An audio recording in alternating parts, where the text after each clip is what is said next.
Olá pessoal do nono ano, boa tarde a todos. Novamente aqui, professor Romiel. Eu vou pedir desculpa para vocês porque nós tivemos um problema aí na nossa aula da sexta-feira, dia 24 de julho, por problema de internet. Eu acabei não conseguindo estar online com vocês nem de manhã nem de tarde.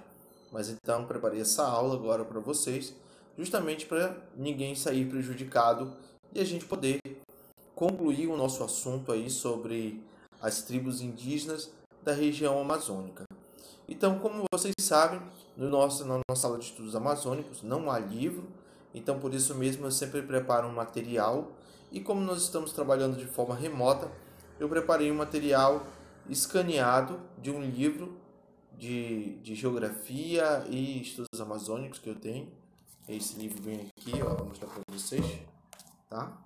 Amazônia Legal. E eu escaneei a parte onde nós vamos continuar, né? Nós vamos dar continuidade do livro.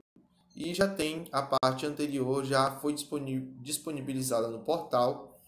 E é só vocês procurarem quem não tem aí, até para ter um material em PDF para estudo. Lembrando que a nossa prova está chegando aí, né? Nós temos apenas mais a próxima semana de aulas e depois nós faremos prova, inclusive a prova de estudos amazônicos. Mas não se preocupe que eu trarei mais informações, né? Vou tirar todas as dúvidas durante essa semana que se inicia logo mais. Então eu vou agora colocar na tela para vocês, né, um material. Vai estar disponível quando vocês já estiverem vendo esse vídeo, já estará disponível o material em PDF também. Então você conseguir imprimir, quem puder, né, claro, já vai poder imprimir e ler, senão você vai acompanhar agora na tela, assim ninguém sai prejudicado. Eu vou colocar agora para vocês o nosso material. Eu espero que todo mundo consiga ler.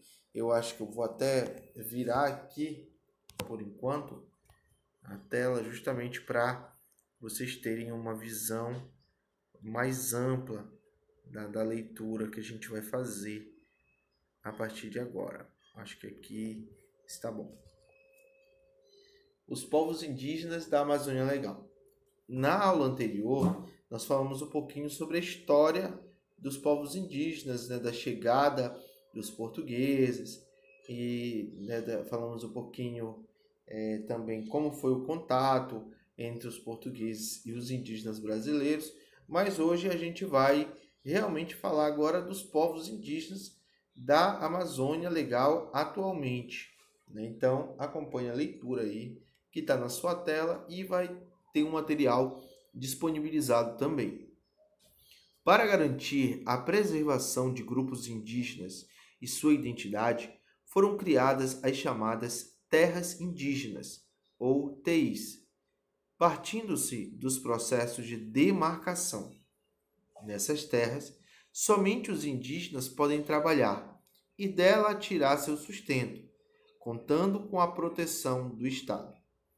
Assim, a história e a geografia se interligam, nos ajudando a entender a ocupação humana no planeta ao longo do tempo.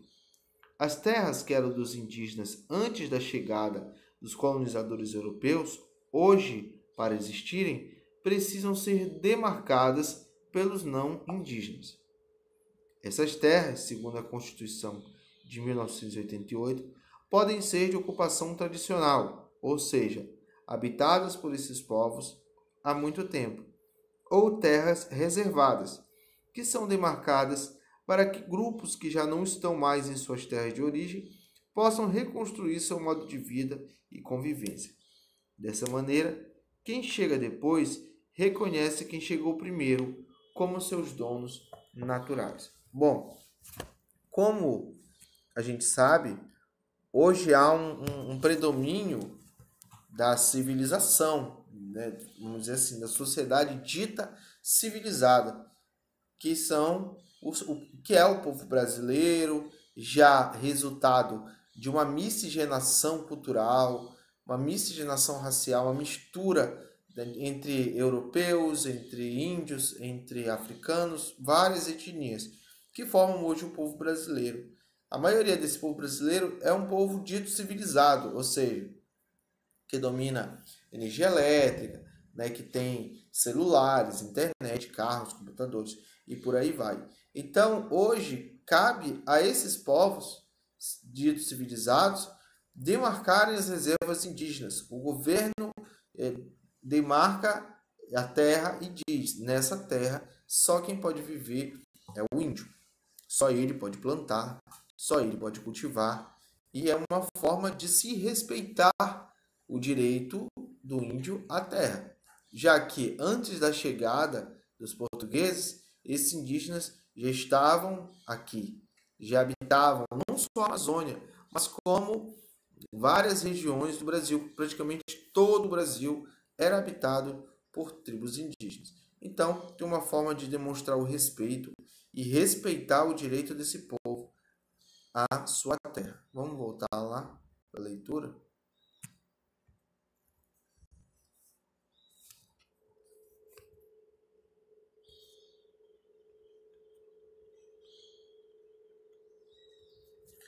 Mas não tem sido fácil garantir esse direito histórico e constitucional. Mineradores, pecuaristas, madeireiros, grandes obras como ferrovias, hidrelétricas e estradas invadem e destroem as TIs, deixando em risco a sobrevivência desses povos. Algumas pessoas acham que é muita terra para pouca gente, mas o fato é que os indígenas têm na terra, na caça, na pesca, na coleta e na floresta, sua fonte de alimento e também seu modo de viver e conviver com os outros e com a natureza. Na Amazônia está a maior parte das terras indígenas já demarcadas ou em processo de demarcação. Sabe por quê? Porque a ocupação colonial, aquela que dizimou grupos indígenas inteiros, começou pelo litoral. Os indígenas que estavam mais próximos do mar foram escravizados ou mortos em pouco tempo. Em contrapartida, os grupos que estavam mais no interior do continente ou fugiram ainda mais para dentro da mata, conseguiram se defender um pouco mais. Em todo o Brasil, são 693 terras indígenas, que ocupam quase 13% do território nacional. Destas, 414 estão na Amazônia Legal, e a maioria, 308, já foi totalmente legalizada. As demais ainda estão motivando conflitos, apesar do estabelecido pela Constituição de 1988. Vamos continuar aqui a leitura. São muitas etnias, com sua diversidade cultural, seu modo de transformar a natureza por meio do trabalho, de representar suas ideias, crenças e sentimentos na arte de conviver e conhecer o mundo. Vamos conhecer as terras indígenas existentes na Amazônia? Legal? É uma lista longa. Ainda bem. Vamos dar continuidade. No Amazonas, maior estado da Amazônia Legal, há 162 TIs, ou seja, territórios indígenas. No Mato Grosso, 81. No Pará, o nosso estado, 60. No Acre, 36. Em Roraima, 33. Em Rondônia, 26. No Maranhão, 21. No Tocantins, 15. E, finalmente, 6 no Amapá. Entre os grupos que ocupam essas terras indígenas, muitos estão entre o Pará e o Mato Grosso, por exemplo, como os Carapós e os Panarás. Também existem alguns que estão entre dois países, como os Tirióis, que estão no Pará e no Suriname, ou os Guaianas, que vivem em terras do Pará, mas também do Suriname e da Guiana Francesa. Para esses grupos, a terra não é de um ou de outro estado, de um ou de outro país. Eles estavam aqui muito antes de ser Amazônia ou Brasil, lembra? Eles não estavam preocupados com documentos para garantir a divisão das terras. Cada um ocupava uma área apenas para sobreviver. A demarcação das terras indígenas foi uma necessidade criada para garantir aquilo que sempre lhes foi de direito, mas tomado pelos colonizadores, a terra. A gente percebe então, pessoal, que são muitas as tribos indígenas. Apesar da grande perda que já ocorreu desde a chegada dos portugueses, muitas tribos ainda conseguem se manter. Algumas dessas tribos são já tribos que adotaram muitos elementos da cultura do povo branco, do povo civilizado, né, como internet, computador, carro, celular e por aí vai. Outras tribos são tribos que não tiveram contato nenhum com a civilização, né? Algumas delas realmente ainda vivem muito muito escondidas, vamos dizer assim. É isso que a gente vai ler agora.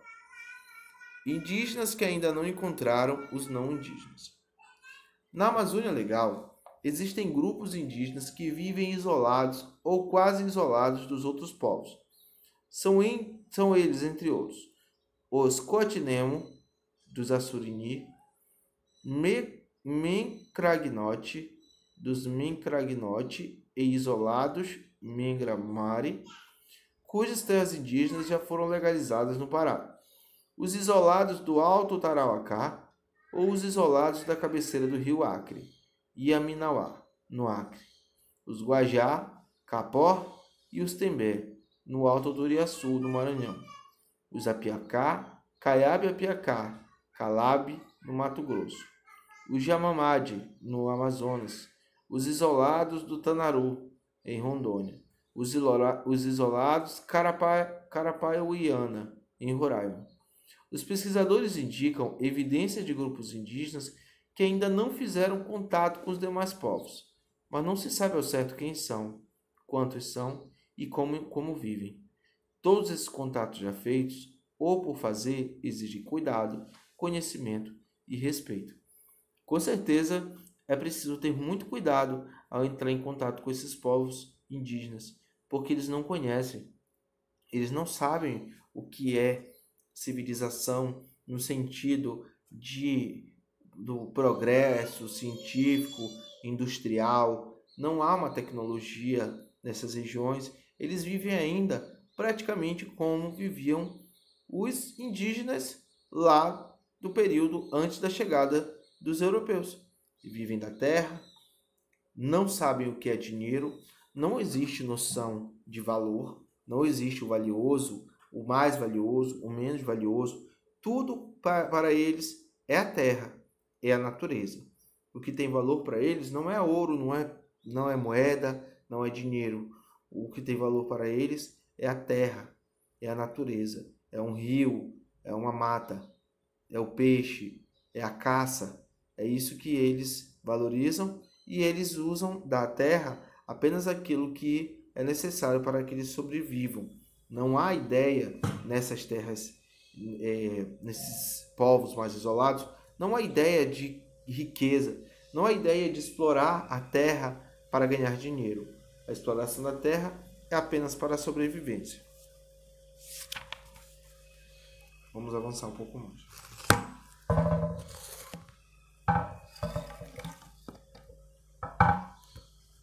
Conversando na Amazônia. A presença indígena na Amazônia Legal deixa marcas em tudo o que fazemos, na comida, na música e principalmente nos nomes de objetos, bichos e pessoas.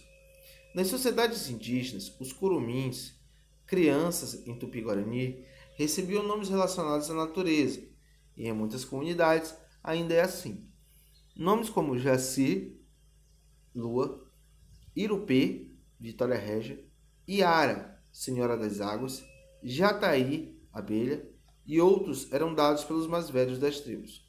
Da mesma forma que as pessoas recebem um nome, os lugares como os estados, os rios, as cidades, as ruas e as praças também são nomeados e têm uma origem. As palavras Tocantins e Araguaia têm origem tupi-guarani. O primeiro significa bico de tucano e o segundo papagaios mansos ou araras domesticadas. Nos dicionários, podemos encontrar alguns significados de nomes, como, por exemplo, Itaporã, Ita, pedra, Porã, bela, que quer dizer Bela Pedra. As origens do nome de cidades da Amazônia também usam a tradição indígena. Guaçu ou Açu, grande, considerável, comprido, longo. Igarapé-Açu ou Tomé-Açu, no Pará. Apicum-Açu, no Maranhão. Cotriguaçu, no Mato Grosso, por exemplo. Então, olha que interessante, né, que esse Açu ou Guaçu, ele vem da língua do Tupi-Guarani e tem o significado justamente de grande, comprido, longo. E aí a gente tem os exemplos aqui do nosso estado, né? Igarapé-Açu ou Tomé-Açu. Ará, arara, papagaio ou tucano. Uruará e xinguara, no Pará. Araguana, no Maranhão. Araputanga, no Mato Grosso, por exemplo. Guá, enseada ou vale. Guajará-Mirim, em Rondônia. Guaranta do Norte, no Mato Grosso, por exemplo. Vamos fazer uma pesquisa sobre a origem. Não, esse aqui não vamos fazer, porque tem um outro trabalho que está sendo preparado para vocês. Então, galera, só ajeitar a câmera aqui. Com isso aqui, a gente encerra outra parte. Não é o assunto todo ainda sobre os tribos indígenas, mas a gente viu um pouquinho sobre os nomes, a origem dos nomes indígenas, como esses nomes influenciam na nossa sociedade, né? E é um assunto realmente muito interessante. A gente tem muita coisa aí para aprender com os povos indígenas. E fiquem de olho no portal, porque logo logo nós teremos uma outra atividade avaliativa, né? Já tivemos uma atividade na semana passada, agora a gente vai ter outra atividade avaliativa de estudos amazônicos. Bom, pessoal, eu espero que vocês tenham compreendido aí bem o assunto. Vocês podem ler e reler quantas vezes vocês quiserem. Vocês vão poder assistir esse vídeo novamente, vai ficar disponível no portal. E qualquer dúvida, é só mandar uma mensagem. Lembrando que nessa próxima semana, agora do dia 27 até o dia 31, não haverá aula online, tá? Apenas alimentação no portal. Mas eu, professor Romiel, estarei disponível no WhatsApp para tirar qualquer dúvida de vocês, tá bom? Grande abraço e até a próxima.